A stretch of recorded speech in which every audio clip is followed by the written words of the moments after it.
जो कि मतलब ये सोने से पहले रात को कंप्लीट करना पड़ेगा। मतलब कि किसी भी सूरत जो हाउस वाइफ है उनको किसी भी सूरत जो है रिलैक्सेशन नहीं है। तो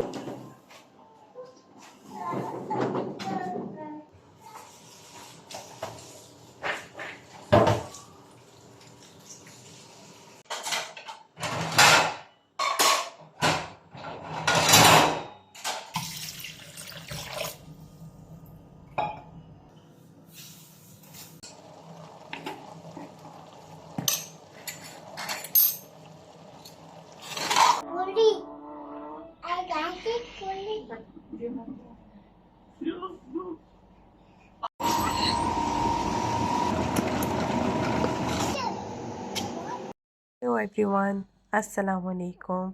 उम्मीद है कि आप सब खैरियत से होंगे and welcome back to my channel life with Huma in Dubai. आज थर्सडे है और वीडियो को थर्सडे से स्टार्ट करते हैं। मॉर्निंग में सबसे पहले जो है मैं और हमदान ब्रेकफास्ट करते हैं। तो आज काफ़ी दिन से मेरा दिल कर रहा था कि मैं पराठा खाऊं, लेकिन बस नहीं खा पा रही थी। यही सोची जा रही थी कि पराठा जो है बनाऊंगी तो बहुत टाइम लगेगा, मेहनत होगी, तो अपने लिए क्या मेहनत करनी है। तो मैं बहुत शॉर्ट से ब्रेकफास्ट की तरफ जाती हूँ, लेकिन मेरा दिल नहीं मान रहा था।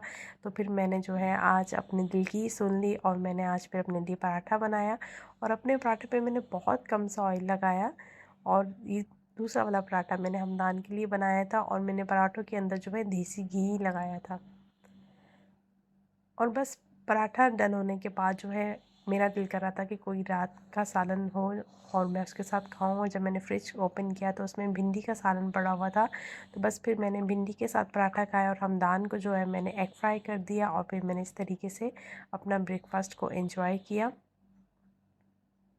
और ब्रेकफास्ट करने के बाद जो है मैंने दोपहर के खाने की तैयारी स्टार्ट कर दी थी। जैसे कि मैंने अपनी वीडियोस में बहुत दफ़ा बताया है कि मैं अपना खाना सुफियान के आने से पहले रेडी कर लेती हूँ। लाइक मैं 10 बजे उठ जाती हूँ। उसके बाद जो है आधे घंटे में मैं अपना ब्रेकफास्ट फिनिश करने के बाद मेरे पास 12:30 बजे तक का टाइम होता है, जिसमें मैंने दोपहर का खाना जो है वो रेडी करके रखना पड़ता है ताकि सुफियान आए और वो खा सके, क्योंकि सुफियान जैसे ही आता है उसको रेडी चाहिए होता है लंच। तो बस यहाँ पे सिंपल से मैं गोभी गोश्त बना रही हूँ, जिसमें मेरे पास सिर्फ और सिर्फ 5 बोटियाँ थी बकरे की। और उसमें मैंने जो है ऐड किया प्याज, टमाटर, लहसुन अदरक का पेस्ट और बहुत बेसिक से मसाले, नमक, लाल मिर्च, सूखा धनिया पाउडर और लाल मिर्च का पाउडर डाल के मैंने इसको चढ़ा दिया था। बकरे की गोश्त की बोटियाँ मैंने आपको इसलिए बताई हैं कि ग्रॉसरी जो है फिनिश हो गई थी, एंड ऑफ द मंथ चल रहा है, तो इसलिए अभी जितना मेरे पास फ्रीज़र में पड़ा हुआ था मैंने निकाल के उसमें बना दिया। और अब इंशाल्लाह ग्रॉसरी के लिए जाएंगे तो जो है गोश्त भी डालेंगे। हम मंथली गोश्त डालते हैं। और स्पाइस की क्वांटिटी भी मैंने आपसे बहुत दफ़ा ज़िक्र किया है कि स्पाइस मैं बहुत कम डालती हूँ अपने बच्चों की अकॉर्डिंगली, क्योंकि वो ज़्यादा स्पाइस नहीं खाते। सारे बेसिक से मसाले मैंने इसमें डाल के जो है चढ़ा दिया था। और आज का जो थंबनेल से आपको पता चल रहा होगा कि आज का मेरा टॉपिक है कि बहुत सारे ऐसे टास्क जो कि हाउस वाइफ मेरी तरह जो है घर में करती हैं, लेकिन उनके किसी काउंट में नहीं आते और उनको यही कहा जाता है कि तुम सारा दिन क्या करती हो। तो ये वो सारे काम आज मैंने वीडियो में शूट की हैं जो कि बिहाइंड द कैमरा होते हैं और जो कि उतने ही कैमरे में दिखाए जा रहे होते हैं जितने शूट होते हैं। और बिहाइंड द कैमरा बहुत सारे टास्क होते हैं। तो जी खाना मैंने चढ़ा दिया था, उसके बाद मैंने टॉप काउंटर को मैंने क्लीन किया था और जो मैंने बर्तन यहाँ पे वॉश किए थे रात की वो मैंने पहले ही सेट किए थे। और उसके बाद जो है नाश्ते के बर्तन जमा हो गए थे, फिर मैंने वो क्लीन करने स्टार्ट किए थे।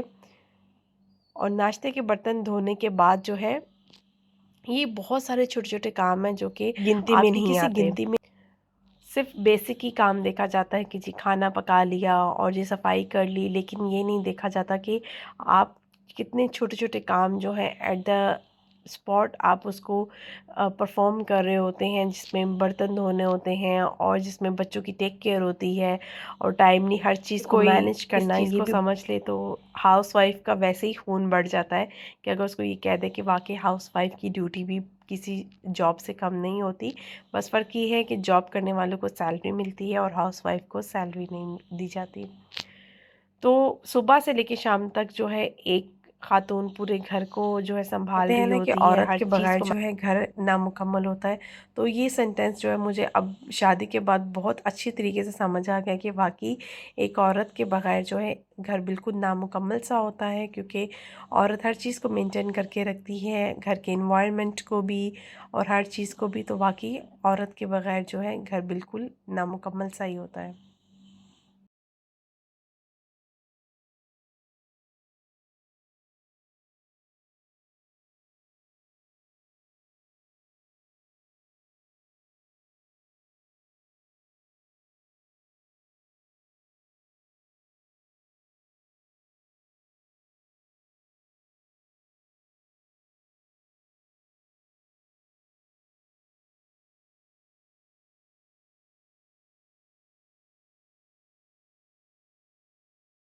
बट नॉट द लीस्ट, यहाँ पर फीडर भी रह गया था वॉश करने वाला। तो बस फीडर को भी मैंने अच्छे से वॉश कर लिया था। और अभी आपकी स्क्रीन पे जो ये इंस्टा का आईडी नज़र आ रहा है, आप मुझे इंस्टा पे भी फॉलो कर सकते हैं। इसका जो आईडी है मैं डिस्क्रिप्शन बॉक्स में भी मेंशन कर दूंगी। तो आप अगर चाहें तो आप मुझे इंस्टा पे भी फॉलो कर सकते हैं, जहाँ पर मैं अपनी डेली की कुछ ना कुछ स्टोरीज़ भी अपलोड कर रही होती हूँ। तो बस इस तरीके से सारे काम करने के बाद मैंने बेसन को अच्छी तरीके से वॉश कर लिया था, साफ़ कर लिया था।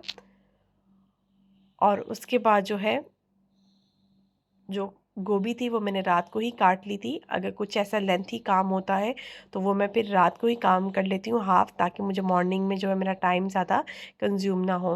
तो यहाँ पर जो है हमदान का जो पानी है वो मैंने बॉईल करके थर्मोस में रख दिया था। और फिर यहाँ पे मैंने गार्बेज को फ्री किया था। और गार्बेज फ्री करने के बाद जो है नेक्स्ट मेरा टास्क था क्लीनिंग का, जो कि डेली ही क्लीनिंग की जा रही होती है। तो बस आज जो वीडियो बनाने का मकसद है कि आज वीडियो में वो टास्क दिखाए जा रहे हैं कि जो कि कभी ख़त्म ही नहीं होते, बल्कि उसमें इजाफा ही हो जाता है, जो कि डेली रूटीन में ये हर घर में ही यही टास्क किए जा रहे होते हैं। और अभी जो आपको कैमरे के सामने दिखाए जा रहे हैं ये वो टास्क है जो कि वीडियो में शूट हो रहे हैं। और इसके अलावा भी बहुत सारे टास्क होते हैं जो कि वीडियो में शूट करना पॉसिबल ही नहीं होता, क्योंकि फिर इससे वीडियो बहुत ज़्यादा लेंथी हो जाती है। तो सिर्फ उतना भी मैंने गोभी भी वॉश कर ली थी 3 दफ़ा। और मैंने पहले भी बताया है कि जब मेरी कुछ ऐसी बहुत ज़्यादा लंबी कुकिंग होती है तो उसमें मैं हाफ़ काम जो है रात को ही कर लेती हूँ, ताकि मेरा टाइम ज़्यादा कंज्यूम ना हो मॉर्निंग में। तो बस गोभी मैंने रात को ही काट ली थी। उसके बाद मैंने इसको अच्छी तरीके से वॉश कर लिया था। और साइड पे मैंने एक तरफ गोश्त रखा हुआ था। मेरे पास एक्चुअली ना प्रेशर कुकर है, लेकिन वो बहुत बड़ा वाला है। तो मैं बड़े वाले प्रेशर कुकर में इसलिए खाना नहीं चढ़ाती, वो फिर मुझे धोने में एक तो बहुत मसला होता है, क्योंकि वो इतना तो ज़्यादा क्वांटिटी का मेरा खाना नहीं होता। तो मैं बस बाज़ार जाना है और मुझे एक छोटा सा मीडियम साइज़ का प्रेशर कुकर लेकर आना है। तो आज प्रेशर कुकर मेरे पास नहीं था, तो इसलिए जो है गोश्त गलने में टाइम ले रहा था। तो इसलिए मैंने उसको हल्की आंच पे रखा था कि चलो गोश्त जो है वो मेरा जब तक गल रहा है मैं अपने बाकी के रिमेनिंग काम कर लेती हूँ। उसके बाद बस मैं हॉल में आई थी और जितनी भी यहाँ पे चीज़ें थी वो मैंने उठाई थी, क्योंकि मॉर्निंग में हमदान तो सो रहा होता है। मॉर्निंग में सुफियान जो है जब स्कूल जाता है तो उसके कपड़े पड़े होते हैं, और मेरे हस्बैंड जो ऑफिस जाते हैं तो वो इधर उधर कपड़े गिरा कर चले जाते हैं, टावल क्या अपनी जितनी भी चीज़ें होती हैं वो फिर मैं मॉर्निंग में ही उसको क्लीन अप करती हूँ। और यहाँ पे आज मेरे टास्क में लॉन्ड्री भी थी। और यहाँ पे ये जगह मैं जो आपको दिखा रही हूँ, यहाँ पे मैंने अपना सोफ़ा सेल कर दिया है। और बस मुझे न्यू सोफ़ा लेकर आना है। आज के बस मेरे दिमाग में कुछ आया हुआ है कि मुझे अपना पूरा इंटीरियर चेंज करना है। तो जो चीज़ मुझे समझ आ रही है वो मैं सेल करती जा रही हूँ। ओके, बस यहाँ पे लॉन्ड्री मैंने करने लगी थी, तो मैंने जो है पहले मैं कपड़े सारे सेपरेट कर लेती हूँ, हस्बैंड के लहदा कर लेती हूँ, बच्चों के लहदा कर लेती हूँ। और फिर उसके बाद बस कपड़े सेपरेट करने के बाद मैंने जो है वॉशिंग मशीन में डाल दिए थे। यहाँ पे एक तो सबसे बड़ी वॉशिंग मशीन नेमत है कि जी ऑटोमेटिक है। अगर पाकिस्तान में हो तो फिर ये भी एक बहुत बड़ा टास्क है, एक बहुत बड़ा काम है, टाइम कंज्यूमिंग का है। अगर आपको हाथ से धोने पड़े, जो एक मैनुअल वॉशिंग मशीन पाकिस्तान में यूज़ होती है वो यहाँ पर भी यूज़ होती हैं, लेकिन अल्लाह का शुक्र है कि ऑटोमेटिक एक बहुत बड़ी नेमत है। ये भी आपका एक बड़ा हेल्पिंग हैंड है। तो बस मैंने उसके बाद शावर ले लिया था और हमदान को भी मैंने शावर दिया था। और उसके बाद उसके कपड़े चेंज किए थे। सबसे बड़ा टफ़ जो है मुझे टास्क यही लगता है बच्चों को कपड़े चेंज करवाना, क्योंकि ये उस टाइम पे इतने नॉटी मूड में हो जाते हैं बच्चे कि ना डायपर पहनते हैं ना कपड़े पहनते हैं, उल्टे आपके हाथ पैर ही दुखना शुरू हो जाते हैं। बस हमदान को मैंने कपड़े पहना दिए थे और यहाँ पर टाइम हो चुका था 11:30 और मेरा भी काम रहता था। तो बस मैंने फटाफट हमदान को कपड़े पहनाने के बाद मैंने खाने की जो भुनाई थी वो की थी। और बार बार हमदान कैमरे की तरफ देख रहा था कि मामा वीडियो शूट कर रही हैं, क्योंकि मेरे बच्चों को भी आदत हो गई है कि मामा चैनल के लिए वीडियो शूट करती हैं।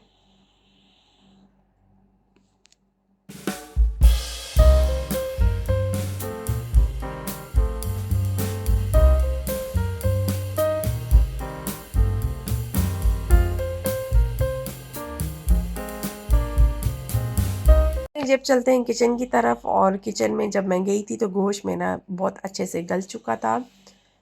तो बस अब टाइम आ गया था भुनाई का, और इसमें बस मैंने थोड़ा सा ऑयल डाला था। मैंने भी पहले भी जिक्र किया था कि भी कुछ दिन पहले मैंने ऑयल पे बहुत ज़्यादा अपना हाथ रखा हुआ था, तो मैंने दोबारा से ऑयल को कंट्रोल किया है और ऑयल मैंने बहुत कम डाला है।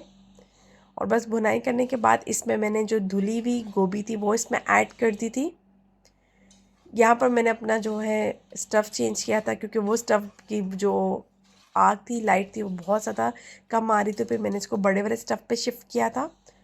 और बस यहाँ पर अब गोश्त जो है की अच्छी तरह से भुनाई हो गई थी। मैंने इसमें भुना हुआ कुटा हुआ ज़ीरा जो मैंने घर में ख़ुद बनाया है वो मैंने इसमें ऐड किया। अभी मेरी किचन में कुछ लाइट बहुत ज़्यादा कम है, जिसकी वजह से क्लियर वीडियो नहीं शूट हो पाती। इंशाल्लाह इसका भी कोई मैं हल निकालूंगी। बस इसमें धुली हुई गोभी डाल दी और इसको मैंने हल्की आंच पे फिर दोबारा दम में रख दिया था, ताकि गोभी जो अच्छी से जो है गल जाएगी। और बग़ैर प्रेशर के खाना पकाने में तकरीबन 2 घंटे लगते हैं तकरीबन, अगर आप मटन में या बीफ में बना रहे हैं। चिकन में हो तो फिर जल्दी टाइम में गल जाता चिकन। तो गोभी को भी मैंने 10:30 बजे चढ़ाया था इसका मसाला, और पूरे 12:15 बजे मेरी गोभी का ये सालन रेडी हुआ था। तो 2 सवा 2 घंटे में खाना मेरा रेडी हुआ था। उसके बाद मैंने इसको दम पे रख दिया था, और जो अपने रिमेनिंग के टास्क थे वो पे मैंने कंप्लीट किए थे। मीनवाइल मेरे मोबाइल की चार्जिंग बिल्कुल डेड हो चुकी थी, क्योंकि मैंने सुबह उठते साथ ही वीडियो शूट करना शुरू कर दी थी, तो तब 21% थी। तो फिर मैंने जो मुझे गैप मिला था उसमें फिर मैंने अपने मोबाइल को सबसे पहले चार्ज किया था कि ताकि बाकी के भी टास्क मैं शूट कर पाऊँ। तो बस यहाँ पे दम पे गोभी बिल्कुल अच्छे से गल गई थी। इसको फिर मैंने तेज़ आंच पे इसकी भुनाई की थी, और एंड पे मैंने इसमें कसूरी मेथी डाली थी और साथ में गरम मसाले का पाउडर डाला था। और फिर जब मैंने मोबाइल चार्जिंग पे लगाया हुआ था तो उस पे मैंने रोटियां पका ली थी बच्चों के लिए।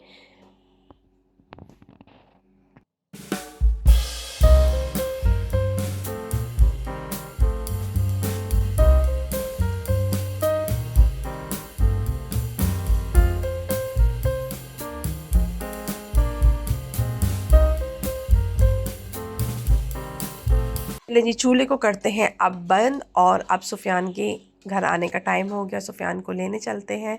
तो बस यहाँ पे मेरे से ज़्यादा जल्दी हमदान को होती है, तो बस मैं सुफियान को लेने के लिए गई थी। और फिर बाहर जो हमदान की मस्तियाँ होती हैं, बहुत ज़्यादा मस्तियाँ करता है। और आज इत्तेफाक से इसके बाबा की कार यहाँ पे पार्क थी। बस हमदान ने वो कार को किसिस की, वो खुश हुआ। हर आते जाते इंसान को बता रहा था कि सी माई पापा कार पार्किंग है। तो बस यहाँ पे सुफियान भी आ गया था, सुफियान को रिसीव किया, और उसके बाद हम बस मैं घर पर आई।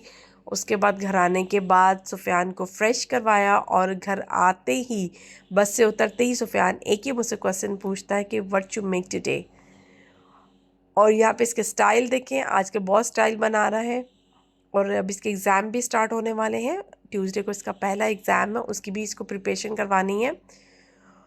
तो घर आने के बाद सुफियान को फ्रेश करने के बाद सुफियान और हमदान को मैं खाना खिलाती हूँ।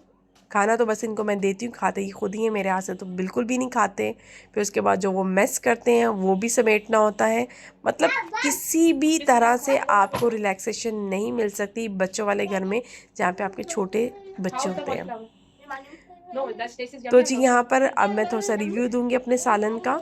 हमदान ने छोड़ दिए तो मैंने कहा चलो इसका मैं आपको थोड़ा सा बता देती हूँ कि बनी कैसी है। और प्रॉपर मैंने डिश आउट नहीं किया, तो मैंने कहा चलो इसका ही मैं आपको रिव्यू दे देती हूँ। और